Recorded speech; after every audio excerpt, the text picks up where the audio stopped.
네, 오늘은 이제 음식 철학 7번째 강의입니다. 오늘 다룰 주제는 이제 감각의 위계서열에 대한 얘기인데요. 지난 시간에 플라톤이 그 감각의 위계서열을 어떻게 매겼는지 이제 그 부분은 이제 플라톤을 통해서 봤습니다. 근데 오늘은 이제 아리스토텔레스가 감각의 위계를 어떻게 서열화했는지 이제 그 내용을 한번 살펴보려고 합니다. 이 책의 그 내용으로는 그 페이지가 음식 철학 그 페이지가 43페이지에서 58페이지까지 여기 이제 아리스토텔레스의 감각 이론이라고 할까요? 이제 그런 내용들이 담겨 있습니다. 예, 먼저 이제 아리스토텔레스는 이제 우리가 잘 알고 있는 철학자죠. 그리고 이제 플라톤의 제자고 이제 그렇게 알고 있습니다. 근데 플라톤의 그 이상주의적인 철학하고 아리스토텔레스의 철학은 상당한 차이가 있습니다. 그래서 그 아리스토텔레스는 플라톤보다 더가 아니고 덜이죠. 이상주의적이고 금욕주의적이다 이렇게 얘기를 할 수 있습니다.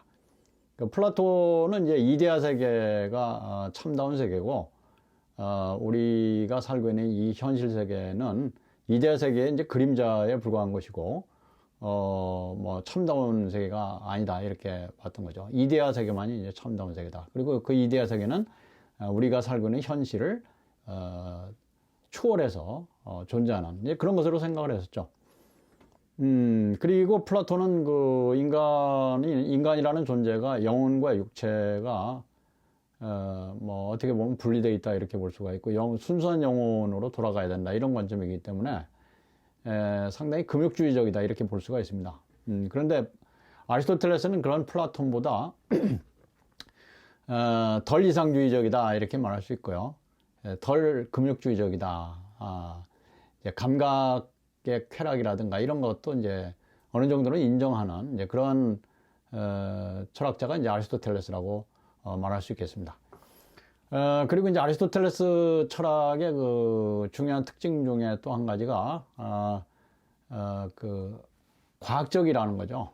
플라톤은 그런 과학적인 측면보다도 좀 종교적인 측면이라고 할까요? 이제 그런 측면을 가지고 있는데 아리스토텔레스는 이제 과학적이다 이렇게 말할 수 있고 과학적이다라는 얘기는 감각의 내용도 종교적이고 신화적인 측면으로 접근한 것이 아니라 과학적 접근으로 했다. 과학적으로 접근했다.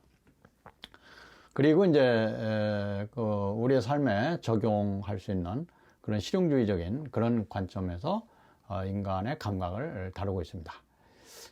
그런 과정에서 보면은 아리스토텔레스는 플라톤보다 훨씬 복잡하게 그 감각을 보는 그래서 복잡한 관점을 가지고 있었다. 네, 이렇게 얘기를 할 수 있습니다. 그런 아리스토텔레스의 그 복잡한 관점을 어떻게 쉽게 이해할 수 있게 볼 것이냐 하는 것이 오늘 다루고자 하는 주제의 관건이 되겠습니다. 예, 그 앞에서 얘기한 대로 플라톤은 이상주의적이지만 아리스토텔레스는 훨씬 덜 이상주의적이다. 이제 그런 것은 사실 그 플라톤과 아리스토텔레스가 가지고 있었던 형이상학적 관점의 그 차이점에서 비롯된다 이렇게 말할 수 있습니다. 앞에서 우리가 이미 살펴본 것처럼 이제 플라톤은 이데아 세계와 현실 세계, 현상 세계를 이제 엄밀하게 구분을 하고 있는 것이죠. 그래서 이데아 세계는 완전하고 정신적인 세계고 형상의 세계고 이렇게 보는데 그런 이데아 세계의 그림자의 세계, 이데아에 의해서 비춰진 세계, 그것이 이제 현상 세계고 그것이 우리가 살고 있는 현실 세계인 것이죠. 그래서 플라톤은 이데아 세계와 현실 세계를 이렇게 구분했다. 이렇게 볼 수 있고요. 또 인간이라는 존재도 영혼과 육체를 두 가지로 구분했다. 그래서 영혼이라고 하는 것이 본래 이데아 세계에 살고 있었는데 그것이 인간이 태어나면서 육체 속에 이제 들어오게 되는, 그래서 육체가 죽으면 다시 이데아 세계로 되돌아간다. 뭐 이런 그 얘기를 했었죠. 네, 그것이 이제 플라톤의 사상이라고 볼 수 있습니다. 그것의 중요한 특징은 이데아 세계와 현상 세계가 구분되어 있고 영혼과 육체를 이렇게 구분되어 있는 것으로 보았다. 이렇게 볼 수 있는데요. 그렇다면은 아리스토텔레스는 어떤 관점을 가지고 있었는가 하는 것이죠. 자, 이제 형상과 진료라는 그 말이 있는데 이건 상당히 어려운 얘기인 것 같습니다. 특히 그 진료라고 하면은 어떤 사물을 구성하는 재료다. 뭐 이렇게도 볼 수가 있는데 그렇다면 형상이라는 개념 이거는 상당히 좀 어려울 것 같아요. 그런데 그 부분은 이제 뒤에서 설명을 하겠습니다만 뭐 형상은 어떤 사물의 모습이라든가 뭐 이런 것들로 생각을 또 해볼 수가 있겠죠. 자, 이거 이제 근데 아리스토텔레스는 우리가 볼 수 있는 그 사물 세계, 사물들의 세계를 어떻게 설명하고 있냐면은 그 형상과 진료가 결합되어 있는 존재로 생각을 하고 있는 것이고요. 그와 같이 인간이라는 존재도 영혼과 육체가 서로 결합되어 있는 존재로 이렇게 생각을 했었던 것이죠. 근데 그것이 특히 그 두 가지를 이제 좀 엄밀하게 구분을 했었던 이제 플라톤의 사상과는 상당한 차이점을 가지고 있다. 그렇게 말할 수 있겠습니다. 참고로 아리스토텔레스가 말하는 형상과 진료라고 하는 것을 이렇게 한번 설명을 해볼 수 있겠습니다. 아리스토텔레스는 어떤 사물이 존재하기 위해서는 네 가지 원인이 있어야 된다고 봅니다. 그것을 이제 뭐 형상인, 진료인, 작용인, 목적인 그렇게 얘기하는데요. 우선 여기에 그 기와집을 우리가 지금 그림으로 보고 있습니다만 기와집을 만들 때 재료들이 있죠. 뭐 지붕 위에 얹는 기와라든가 뭐 나무라든가 돌멩이라든가 이런 것들이 진료가 되겠고요. 그 다음에 이 재료들을 가지고 기와집을 짓는 행위가 있어야 되겠죠. 뭐 그 작용, 그것이 이제 작용이 되겠고, 그 다음에 이제 이 기와집을 왜 짓느냐. 사람이 살기 위해서 짓는다. 그러니 목적이 되겠죠. 그런데 이제 형상이라고 하는 거는 이것이 기와집이다라고 하는 것이 그런 어떤 관념, 개념이라고 할까요? 네, 그것을 형상이라고 얘기를 할 수 있겠습니다. 그래서 그 아리스토텔레스는 이 네 가지의 그 작용에 의해서 네 가지 원인에 의해서 사물이 존재하게 된다. 이렇게 설명을 하고 있는데요. 그 중에서 특히 중요하게 얘기가 되고 있는 것이 바로 형상과 진료죠. 진료는 뭐 쉽게 얘기하면 재료다. 형상은 그 재료에 의해서 구성된 어떤 모습이다. 뭐 쉽게 얘기하자면 그렇게 말을 할 수가 있겠습니다. 예. 자, 그러면 두 번째로 아리스토텔레스가 볼 때 인간은 어떻게 지식을 획득하는가, 또 세상을 어떻게 알게 되는가라는 얘기죠. 그래서 이것을 지식에 관한 이론이다 이렇게 얘기할 수 있는데 아리스토텔레스는 인간이 갖는 지식은 두 가지가 있어야 된다고 봅니다. 하나는 보편적인 것이고 또 하나는 특수한 것이죠. 그래서 보편성과 특수성 이 두 가지를 모두 가지고 있는 게 인간이 가진 지식이라고 이제 얘기를 하는데요. 그것은 앞에서 얘기한 대로 보편성이라는 것은 이걸 구체적으로 얘기하면 이제 철학적으로 얘기하면 형상이라고 말할 수 있고 그걸 좀 쉽게 풀어서 말을 한다면 기와집이라고 하는 이름 그것이 형상이고 기와집이라는 이름은 누구나 알고 있는 사람들은 관념을 가지고 있습니다. 그렇기 때문에 그것은 보편적인 것이라고 말할 수 있죠. 그런데 아리스토텔레스는 그런 보편적인 형상을 안다고 해서 기와집이라는 관념을 가지고 있다고 해서 기와집을 다 안다고 볼 수가 없다. 그렇게 얘기합니다. 왜냐하면 기와집은 특수성을 갖고 있기 때문에 그렇죠. 그러면 그 기와집이 갖는 특수성은 뭘까요? 기와집을 구성하는 재료들이 서로 다를 수가 있겠죠. A 기와집, B 기와집, C 기와집 이러면 그 기와집들은 서로 다를 수가 있겠죠. 그러면 기와집이라는 개념의 그 보편성, 뭐 형상의 보편성, 이 있는데, 그러면 기와집이 서로 이렇게 달라질 수 있는 것은, 그 재료들에 의해서 그것이 달라질 수 있겠죠. 그래서 재료는 특수성이라고 말을 할 수가 있겠고, 형상, 기와집이라는 뭐 개념, 뭐 관념, 이것은 이제 보편성이라고 말을 할 수 있겠습니다.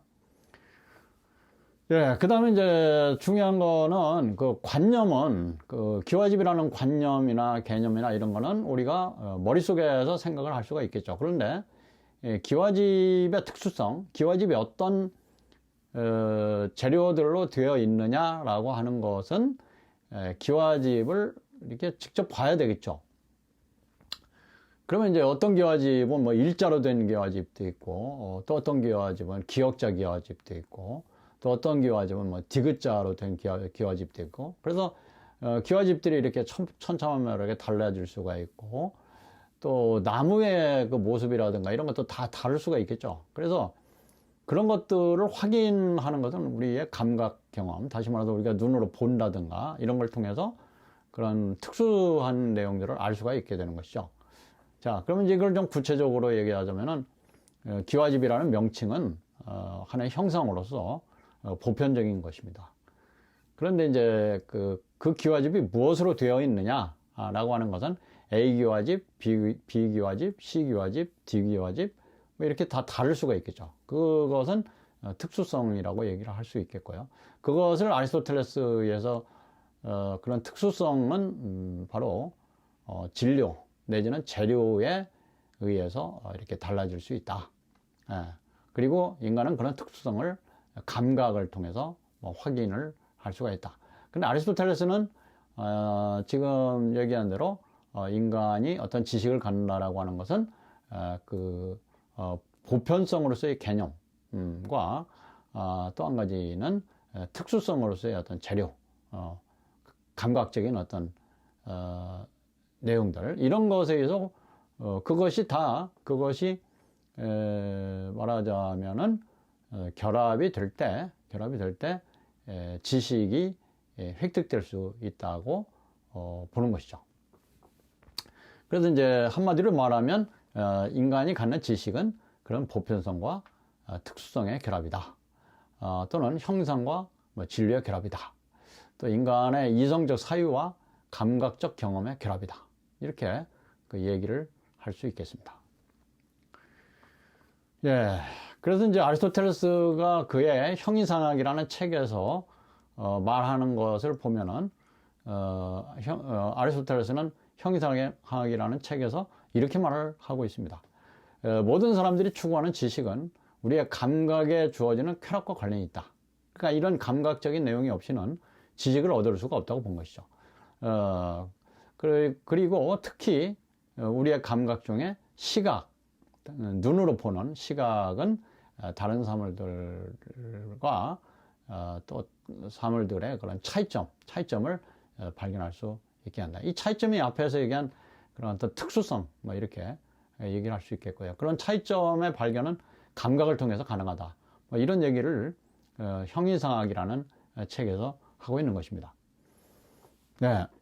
이제 세 번째로, 아리스토텔레스의 그 영혼론이라는 책에서, 이것을 뭐 라틴어로는 더 아니마 이렇게 얘기를 하고, 영어로는 on the soul 이렇게 얘기합니다. 영혼론이라는 책이 있죠. 이 영혼론이라는 책에서 아리스토텔레스는 인간의 감각에 대해서 상세하게 설명을 하고 있고, 그 인간의 5가지 감각을 체계적으로 이제 분석을 하고 있습니다. 그래서 이제 그 아리스토텔레스가 영혼론에서 분석한 감각의 내용들을 한번 살펴보도록 하겠습니다. 먼저 그 촉각은 아리스토텔레스가 가장 낮은 감각 레벨로 봤었습니다. 그래서 이제 그 가장 인간의 감각들 중에서 가장 낮은 감각으로 봤던 것은 촉각이다. 그 촉각은 왜 그러냐면 쾌락과 고통을 느끼게 되고 또는 매력이나 혐오감을 느끼게 되는 그런 기본적인 능력으로서 이건 인간만 가지고 있는 것이 아닙니다. 다른 그 감각 생물들 아리스토텔레스는 이 감각생물들이라고 하는 것을 대개 이제 동물로 봤습니다. 그 동물들도 이런 촉각을 가지고 있기 때문에 인간의 감각으로서의 촉각도 그런 동물들의 촉각과 비슷한 것으로 생각을 했던 것이죠. 그런 차원에서 그 낮은 감각이라고 생각을 했었습니다. 그런데 이제 그 감각생물들 중에서 동물들은 그런 촉각을 가지고 있는데 식물들은 그런 그 감각이 없이 살아간다고 봤습니다. 식물들은 뭐 촉각을 이렇게 느끼는 것으로 보지 않았던 것이죠. 그래서 그렇지만 그 열등한 동물이라고 할지라도 그런 촉각을 가지고 있다. 이렇게 봤고요. 그럼 인간이 가지고 있는 촉각은 다른 어떤 동물들, 다른 어떤 피조물보다도 가장 그 민감한 촉각을 가지고 있다고 봤던 것입니다. 두 번째로 이제 그 미각인데요. 미각은 촉각보다는 이제 상위 레벨로 봤습니다. 미각은 맛을 보는 것이고 그것은 인간에게 있어서 음식물을 섭취하는데 가장 중요한 도구가 되겠습니다. 그런데 아리스토텔레스가 볼 때는 이런 미각도 촉각과 밀접하게 연관이 되어 있다고 봤습니다. 그 미각과 촉각의 작용은 그 방법이 똑같다고 봤습니다. 왜 그러냐면 감각기관과 감각 대상 사이에 근접성 내지는 접촉성이 있기 때문에 그렇습니다. 자, 이제 촉각을 느낀다라고 하는 것은 우리가 뭐 어떤 얼음을 만진다든가, 그럼 얼음이라고 하는 것이 감각 대상이 되겠고요. 그 얼음을 손으로 만져봄으로써 느끼는 것이 촉각이 되겠죠. 그러면 그 얼음과 우리의 감각기관인 촉각 사이에는 그 근접성이 있어야 됩니다. 그러니까 왜냐하면 직접 만져봐야 되니까. 직접 만져봐야만 그 얼음의 성격이나 얼음의 차가움이나 이런 걸 알 수가 있겠죠. 마찬가지로 우리가 음식의 맛을 본다, 음식을 먹는다라고 하는 것은 음식이라는 그 감각 대상을 우리가 섭취하는 것인 거죠.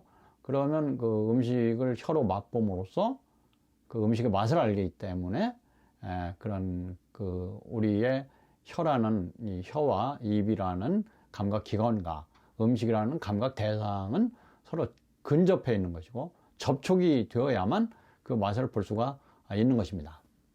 이제 그런 의미에서 미각과 촉각은 감각 기관과 감각 대상 사이에 그런 근접성과 접촉성이 있다. 이것을 이제 나중에는 신체 감각으로 이걸 얘기를 합니다만, 왜냐하면 직접 신체적 작용을 통해서 그 대상을 이해하고 대상을 느낄 수 있기 때문에 그렇죠.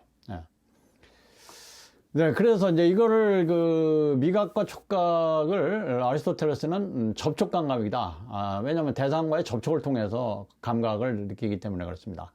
또는 다른 말로는 이제 신체 접촉이다. 또는 신체 감각이다. 그렇게 얘기합니다. 접촉 감각이다. 뭐 신체 감각이다. 왜냐하면 신체를 통한 접촉을 통해서 감각을 얻기 때문에 그렇습니다. 그리고 이제 또 한 가지는 이 신체는 이런 감각 작용을 통해서 미묘한 변화를 겪습니다. 우리의 혀가 맛있는 음식을 맛보고 먹음으로써 혀에서 그 맛을 느낄 때 혀에 그런 미묘한 변화가 있을 수가 있는 것이고, 우리가 얼음을 만질 때 얼음의 촉각을 통해서 얼음을 만짐으로써 우리의 촉각 자체가 미묘한 변화를 겪는다고 봤습니다. 세 번째는 이제 후각을 살펴보겠습니다. 후각은 아리스토텔레스는 미각과 촉각 사이에 다리와 같은 것이라고 봤습니다.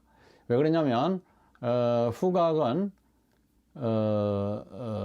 그 대상과의 일정한 거리가 있을 때 작동을 합니다. 우리가 냄새를 맡는다라고 하는 것은 그 어떤 냄새를 풍기는 그 대상이 있고, 그것을 코로 우리가 냄새를 맡을 때는 일정한 거리가 있습니다. 그 대상에 직접 대는 게 아니고 냄새의 향기를 맡기 때문에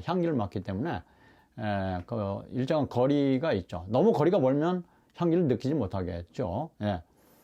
그런데 이제 그런 측면에서는 이제 거리가 있을 때 작동한다라고 하는 측면에서는 시각과 청각과 상당히 유사합니다. 뒤에서 보겠습니다만 시각과 청각은 반드시 그런 거리가 있어야만 대상을 알 수가 있기 때문에 그렇습니다. 마찬가지로 후각도 그런 거리가 있어야만 대상을 알 수 있습니다. 그런 측면에서 시각과 청각과 후각은 상당히 유사하다 이렇게 말을 할 수가 있겠고요. 그런데 이제 후각은 미각이나 촉각과 마찬가지로 이성의 발달, 다시 말해서 생각을 하게 한다든가 사유 능력을 길러준다든가 이런 작용을 하지 않기 때문에 그런 측면에서는 미각이나 미각이나 촉각과 상당히 비슷하다. 또 시각이나 청각과는 상당한 차이점이 있다. 네, 그렇게 얘기를 하고 있습니다. 네, 그렇다면 시각과 청각은 어떤가요? 시각과 청각은 일단은 자, 우리가 눈으로 어떤 대상을 본다, 산을 본다든가 강을 본다든가 할 때 우리 눈과 강은 상당한 거리를 가지고 있습니다. 그래서 이제 이 시각이라는 것은 대상을 그 눈과 대상의 거리, 이거는 이제 분리된 그 시각으로 우리가 대상을 본다라고 하는 것은 눈과 대상 사이에 상당한 거리가 있는 것이고요.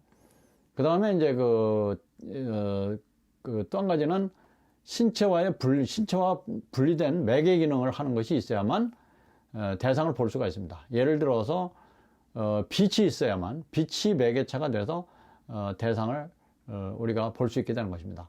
자, 이 세상에서 만약에 빛이 없다라고 볼까요? 그러면 우리는 대상을 눈으로 볼 수가 없을 것입니다. 밖에 강이 흐르고 산에 울긋불긋 단풍이 들고 하는 것을 우리가 아는 것은 빛이 있기 때문에, 햇볕에 빛이 있기 때문에 빛에 의해서 그런 빛이 매개를 하기 때문에 대상을 우리가 눈으로 볼 수가 있는 것입니다. 또 한 가지로 청각은 공기가 매개체가 되겠죠. 공기가 이제 매개가 돼서 귀로 우리가 대상의 소리를 들을 수가 있고요. 또 수중에 사는 동물들은 물이 청각의 하나의 매개체가 될 수가 있겠습니다. 네, 그런데 이제 아리스토텔레스도 마찬가지로, 플라톤과 마찬가지로 시각은 다른 감각에 비해서 우월하다 이렇게 봤습니다. 왜 그러냐 하니까 시각의 우월성을 이제 아리스토텔레스도 주장을 하는데요. 그것을 이제 아리스토텔레스가 어떻게 설명하는지 제가 그걸 한번 보겠습니다. 자, 일단 우리가 감각을 통해서 대상을 느끼는 것은 감각에 비춰지는 형상을 우리가 수용을 하는 것입니다. 그래서 대상의 형상을 우리가 감각을 통해서 우리가 수용을 하는 것이죠. 재료가 아니라 그 형상을 통해서 우리가 그 감각을 수용을 한다는 것이죠.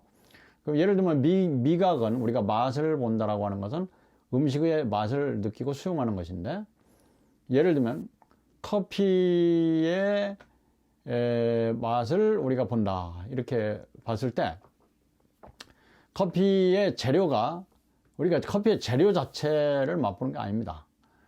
커피의 재료가 주는 커피의 맛이 있죠. 자, 그러면 여기서 커피의 재료는 진료라고 할 수 있습니다. 근데 그 커피의 재료가 가져다주는 맛이 좋은 커피는 달기도 하고 쓰기도 하고 신맛도 있고 그렇죠.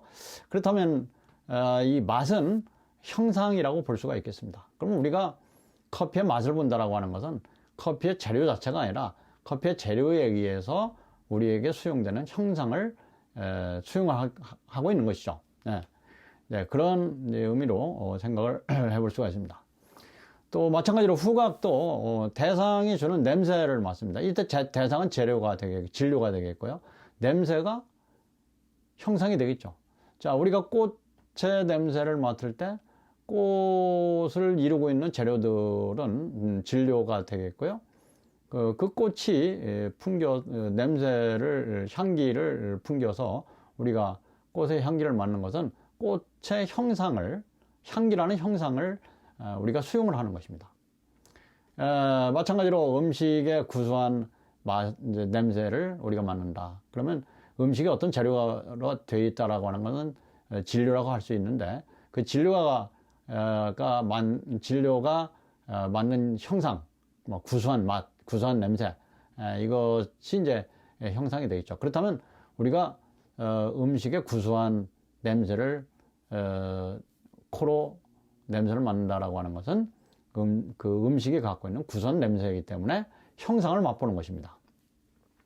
마찬가지로 후각도 대상이 주는 감촉을 우리가 느끼는 것인데, 예를 들어서 비단의 부드러움을 느낀다. 그럼 우리가 부드러움을 느끼는 것은 바로 비단이 가지고 있는 형상을 느끼는 것, 형상을 수용하는 것입니다. 또 마찬가지로 청바지는 그 비단에 비해서 깔깔한데, 그럼 깔깔함이라고 하는 것이 청바지가 가지고 있는 형상이 되겠습니다.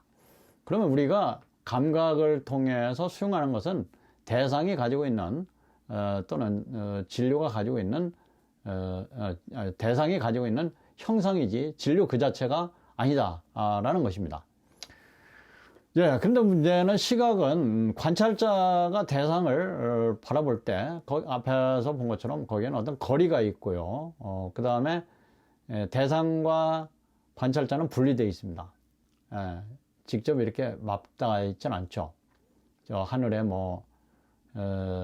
은하계를 본다. 그러면 이제 우리가 직접 육안으로 볼 수도 있죠. 그런데 또 한 가지는 망원경을 통해서 은하계를 관찰할 수도 있습니다. 그러면 은하계라고 하는 것은 상당한 거리가 있는 것입니다.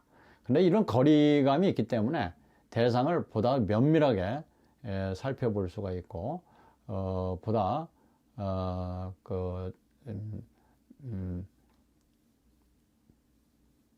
또 이렇게 좀 더 정확하게 살펴볼 수가 있는 것입니다. 자, 예를 들어서 망원경으로 은하계를 관찰한다라든가, 또는 현미경으로 어떤 세균을 관찰한다든가, 바이러스를 관찰한다든가, 요새 코로나 바이러스를 우리가 어떻게 알 수 있을까요? 또 코로나 바이러스가 어떻게 작동을 하는가, 이런 것도 현미경으로 그것을 보고 관찰을 할 수 있기 때문에 코로나 바이러스가 어떻게 작동을 하는지, 어떤 모습을 가지고 있는지, 이런 것들을 알 수가 있는 것이죠. 그러면 우리가 이제 시각이 갖고 있는 특징이라고 하는 것은, 시각은 눈은 대상과 거리를 가지고 있고, 그래서 그 대상을 보다 더 명확하게, 그리고 대상의 복잡한 성질들, 이런 것들을 복잡한 형상들, 복잡한 성질들, 이런 것들을 잘 알 수 있게 된다는 것입니다. 그 다음에 두 번째로, 시각은 미각이나 촉각이나 이런 것들과 달리 다른 감각에 비해서 더 많은 형상들을 대상의 성질로 규정할 수 있다. 이 말은 뭐냐면, 대상의 성질들을 형상화시켜서 그것을 규정을 하는데, 시각은 이제 미각이나 촉각하고 다른 점이, 미각이나 촉각은 직접 접촉을 해야만 대상의 성질을 알 수가 있고 대상의 형상을 알 수가 있는데요. 그런데 시각은 직접 접촉을 하지 않고 밖에서 대상을 보기 때문에 그 대상을 보다 면밀하게 관찰할 수 있다. 앞에서 좀 얘기를 했습니다만, 그렇기 때문에 이제 그 대상이 갖고 있는 성질들을 보다 더 명확하게 분석을 할 수 있습니다. 지금 여기 그 그림에 두 개의 컵이 존재하고 있고, 그 컵에는 커피가 담겨져 있고요. 그 컵 아래에는 컵 받침이 있습니다. 근데 컵 받침을 보니까 붉은 띠를 두르고 있죠. 컵에도 마찬가지로 붉은 띠를 두르고 있습니다. 그 다음에 이제 그 컵 안에 들어있는 커피는 검은색입니다. 그럼 우리가 이제 이 눈으로 이 대상을 거리를 두고 눈으로 보기 때문에 이 컵이 가지고 있는 그 성질들, 우리가 보다 더 명확하게 또는 보다 더 면밀하게 분석을 할 수가 있고요. 그 다음에 이 컵이 가지고 있는 성질들, 형상들 이런 것들을 보다 더 명확하게 파악을 할 수가 있게 되는 것이죠. 네, 그것은 이제 시각 대상과의 거리가 있기 때문에 가능하다. 이렇게 그 얘기를 할 수가 있는 것이죠.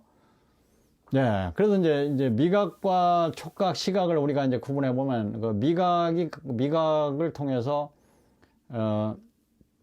얻을 수 있는 형상들은 몇 가지가 안 됩니다. 맛을 보고 쓴맛, 단맛, 신맛. 자, 커피 맛을 이렇게 알게 되는 것이죠. 그러면 이 쓰다, 달다, 시다라고 하는 형상들, 성질들, 그것이 커피 맛이다. 그러면 이제 커피 맛을 이제 세 가지 정도로 이렇게 설명하고 있잖아요. 또 촉각은 그 커피 잔의 표면을 이렇게 만져보고 커피 잔이 매끄럽구나. 그러면 촉각은 이제 그 매끄러움이라는 형상을, 성질을 우리가 알 수 있게 되는 것이죠. 그런데 시각은 커피잔이 동그랗다. 또 커피잔의 받침에 받침은 흰색인데 거기에 붉은 줄무늬가 있다. 또 커피잔이 두 개다. 또 커피의 색깔이 검다. 그 커피를 올려놓은 식탁보가 회색이다. 자, 그러면 이제 그 시각을 우리가 확인할 수 있는 것은 커피 잔을 중심으로 해가지고 커피 잔이 가지고 있는 그 특징들, 성질들을 다 볼 수가 있고요.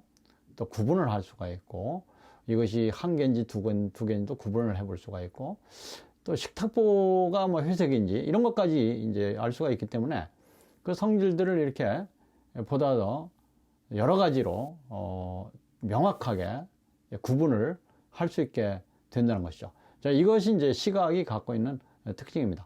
이것을 한마디로 말해서 앞에서 얘기한 대로 더 많은 형상들을 대상의 성질들로 이제 규정을 할 수 있다라는 것입니다. 그리고 이제 또 시각은 우리가 눈으로 보는 것은 저 밖에 있는 대상들을 전체적으로 조망을 할 수 있게 됩니다. 그러니까 뭐 하늘을 보면 하늘도 보이고 또 뭐 산에 나무도 보이고 그런 것들이 한꺼번에 보이는데 그거를 전체적으로 이렇게 우리가 조망을 해볼 수가 있죠. 자, 우리가 이제 산 위에 올라가서 아래를 쫙 내려다보면 그 아래 뭐 집들도 보이고 뭐 강도 보이고 그러는데 그걸 다 전체적으로 조망을 해볼 수가 있는 것이죠. 그리고 이제 면밀한 그 분석이 가능하기 때문에 대상들을 면밀하게 분석할 수 있기 때문에 그런 혼란에서 좀 벗어날 수가 있습니다. 우리가 촉각과 같은 경우는 그 만졌을 때 혼란스러울 수가 있습니다. 미각도 마찬가지입니다. 그런데 시각은 그런 혼란에서 상당히 벗어날 수 있다. 또 한 가지는 그래서 다른 사람들하고 공통감각을 갖게 될 수 있다는 것이죠. 이제 공통감각이라고 하는 것은 다른 사람의 감각과 내 감각을 가지고 함께 똑같은 감각을 느낄 수 있고 그 감각에 대해서 서로 대화를 할 수 있고 그래서 우리 저 산 위에 올라가서 등산을 할 때 산 위에 올라가서 아래를 내다봤는데 뭐 A라는 사람은 그 아래의 모습들을 자기가 좋아하는 모습들을 이렇게 또 볼 수가 있고요. 또 B라는 사람은 또 자기가 좋아하는 모습들을 대상으로 볼 수가 있죠. 그러면서도 그들이 가지고 있는 어떤 공통점이라든가 이런 것들을 서로 대화를 할 수가 있겠습니다. 그래서 시각은 이런 공통감각이 가능하다 라고 하는 것이 이제 또 중요한 특징이라고 말할 수 있습니다. 그러나 그 후각과 미각과 같은 신체 감각들은 대상을 이렇게 그 객관적으로 또 전체적으로 조망해 볼 수 있는 게 아니고요. 전체적으로 조망해 볼 수 있지 않고 대상을 맛보거나 대상을 만짐으로써 대상의 그 성질들을 알 수 있기 때문에 대상을 전체적으로 조망해 보기가 어렵다. 그리고 자기가 느끼는 대로 대상을 이해할 뿐입니다. 근데 그 느낌은 개인에 따라 또 달라지고요. 다를 수가 있고요. 후각과 미각은 그렇다는 얘기죠. 그래서 이제 내가 뭐 음식의 맛을 보거나 대상에 대한 촉각을 느끼거나 할 때 그 몸의 상태, 내가 어떤 느낌을 받는가라고 하는 그 몸의 상태만 주의를 집중시키기 때문에 이것은 그 좀 주관적이다. 주관적인 감각이다. 이렇게 말을 할 수가 있죠.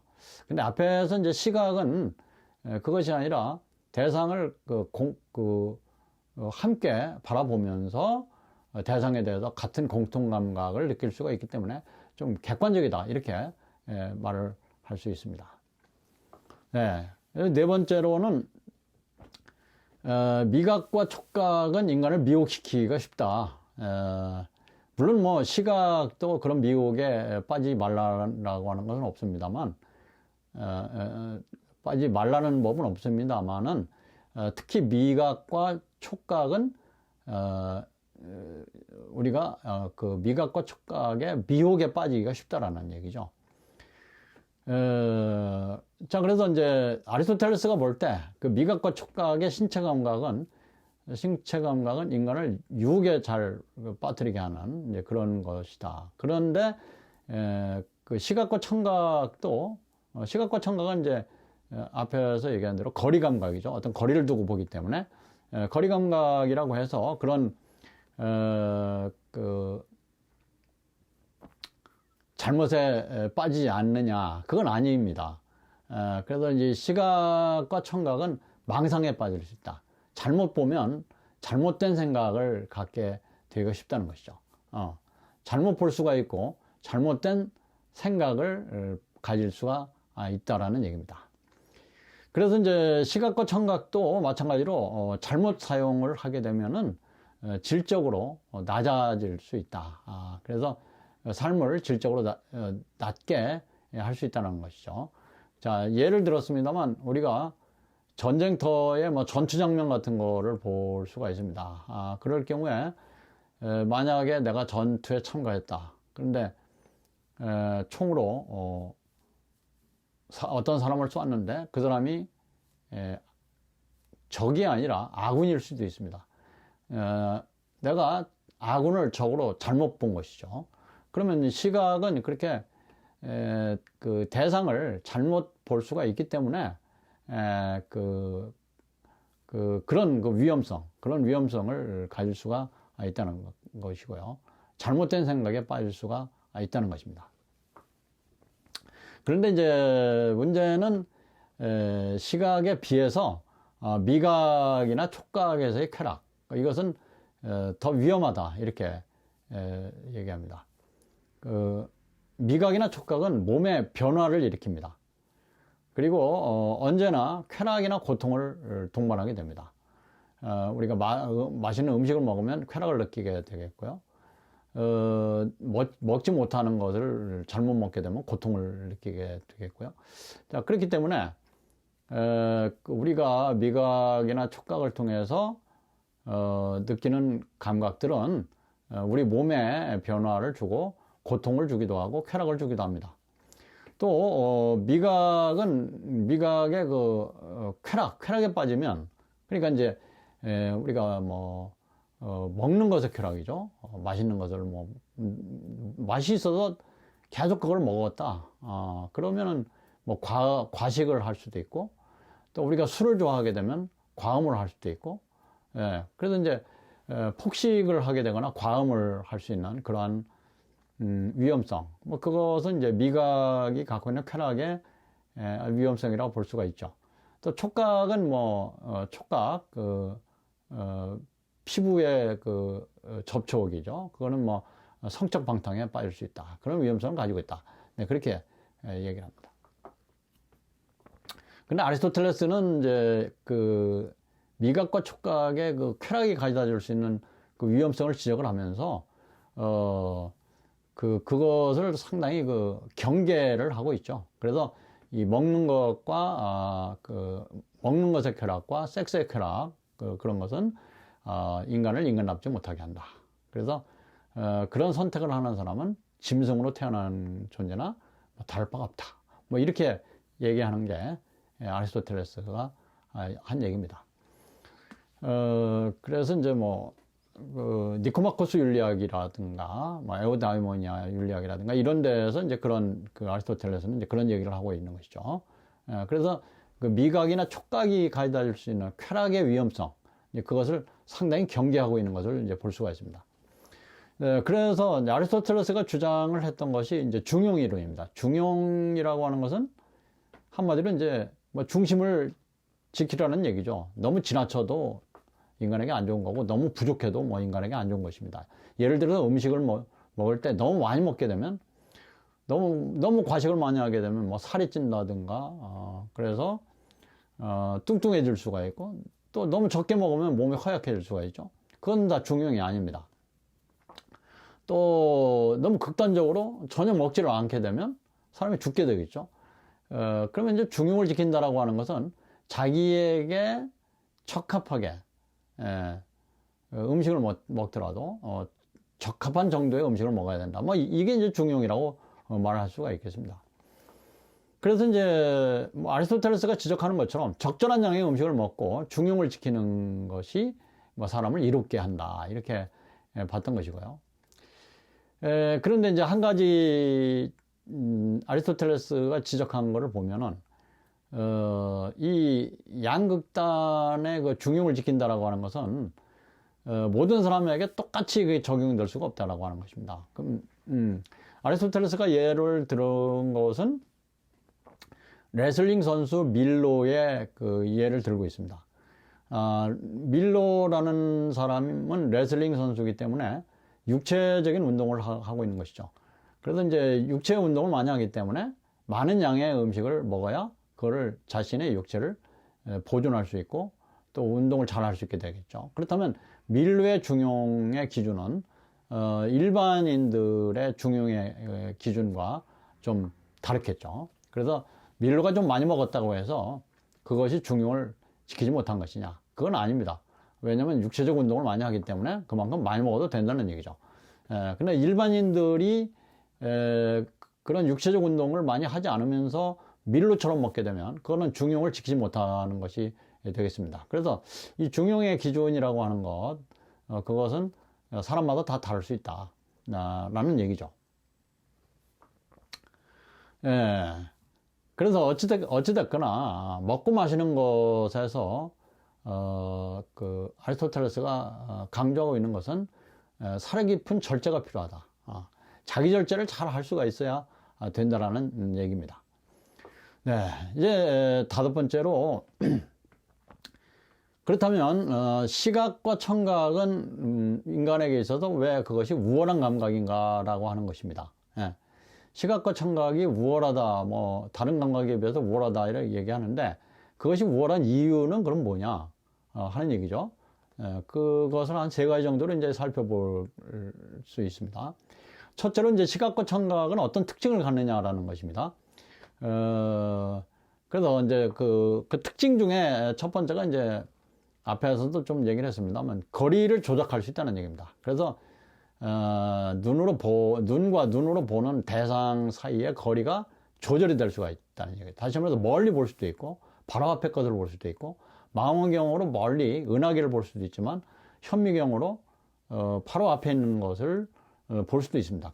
그렇기 때문에 이제 거리의 조작이 가능하다라는 것이죠.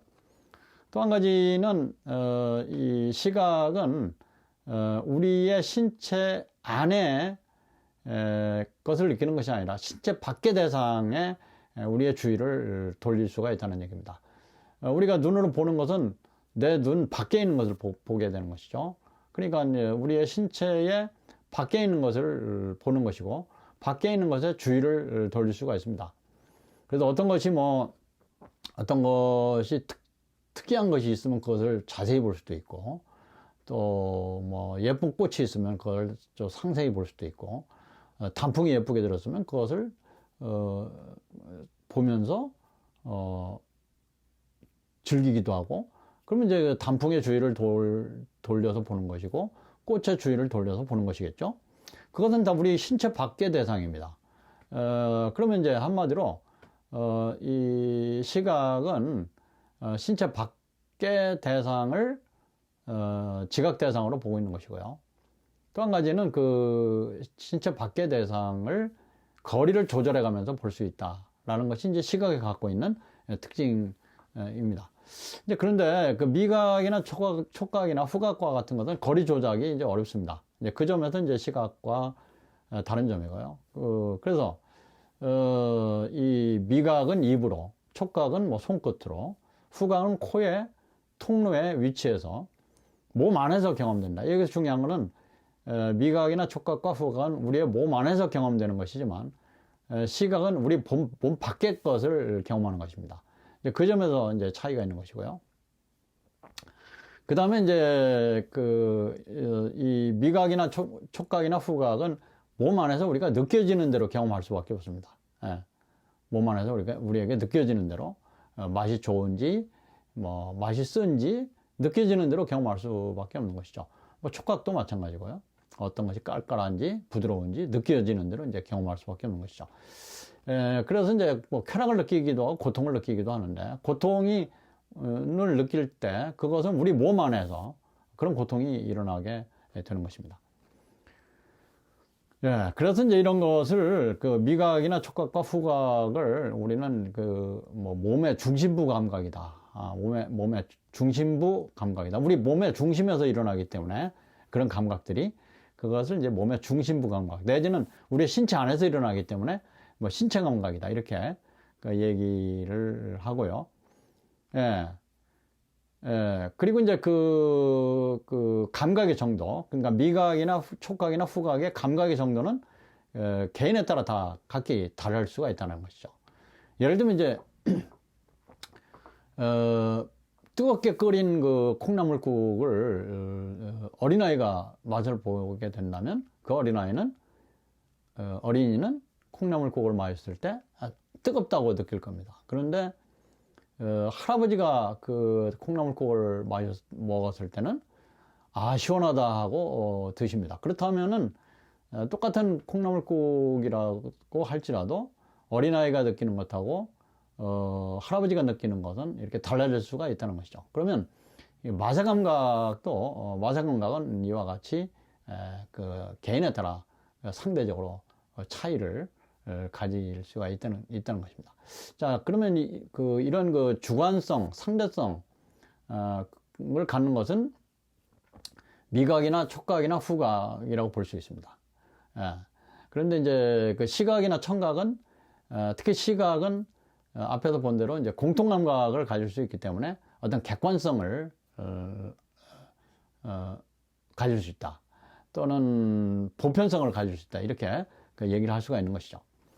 그래서 이제 시각과 청각은 객관성과 보편성이 있다. 그것은 이유가 우리 시각의 감각은 몸의 외부 세계, 외부 대상에 대한 알을 우리에게 알려주는 것이고요. 그래서 우리 밖의 것에 대한 것을 알게 한다. 그래서 이제 객관적 정보를 얻게 할 수 있다는 것이 그 시각이 갖고 있는 또는 청각이 갖고 있는 특징이라고 볼 수가 있습니다. 그래서 이제 시각과 청각에 의해서 전달되는 정보는 특히 그 중에서 시각 정보는 보편적 지식을 산출한다. 보편적 지식이라고 하는 것은 누가 봐도 그렇다고 볼 수밖에 없는 것이죠. 누가 봐도 그렇다고 알 수밖에 없는 그런 지식입니다. 그래서 이제 지금 여기서 예를 들어서 이제 이 사과가 바구니에 담겨져 있는데 사과가 몇 개냐? 7개다. 누가 봐도 7개예요. 그 다음에 사과의 색깔이 어떤 색깔이냐? 빨간색이다. 그 빨간색이라는 것과 사과가 7개다라고 하는 것은 누가 봐도 그렇게 볼 수밖에 없는 것입니다. 바로 그것이 이제 보편적 지식이 되는 것이죠. 그리고 이제 눈으로 보는 것은 어떤 반성, 다시 생각을 해볼 수 있게 한다든가, 또 그것을 추상적으로 생각을 해볼 수 있게 한다든가, 이런 데 이제 도움이 된다. 그렇게 얘기를 합니다. 그 다음에 이제 그런 외부 세계에 대한 그 지식, 그런 것은 또 언어를 이제 발달시키고, 그 외부 세계에 대한 언어와 지식은 다른 사람들과 공유할 수가 있게 되는 것이죠.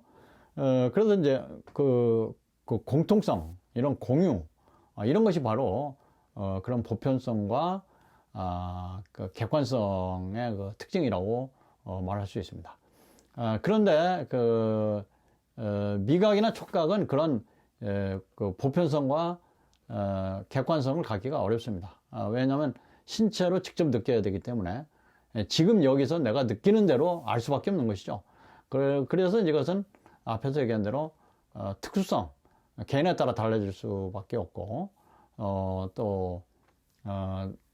그 특정한 상황에 따라 또 달라질 수가 있기 때문에 특수성과 상대성을 갖는다, 이렇게 얘기를 할 수 있습니다. 자, 이제 우리가 어떤 잘 차려진 그 음식이 있다고 합시다. 그럴 때 배가 불러서 이미 밥을 먹고 온 사람에게 그 음식은 별로입니다, 사실. 이미 밥을 먹어서 배가 부르기 때문에. 근데 지금 밥을 안 먹어서 한참 배가 고픈 사람에게 그 잘 차려진 음식은 뭐 진수성찬이 되겠죠. 자, 그러면 이 잘 차려진 음식이라고 하는 것이 똑같은 음식인데 어떤 사람에게는 별로이고 어떤 사람에게는 진수성찬이 될 수가 있는 것입니다. 바로 이것이 상대성이고 특수성이 되겠습니다. 네. 그래서 결국 이제 다시 이제 시각과 청각의 얘기로 이제 돌아와서 보면은 시각과 청각은 인간에게 지식의 발달을 가져다 준다. 그러니까 눈으로 보고 그것을 곰곰이 생각해보고 분석해보고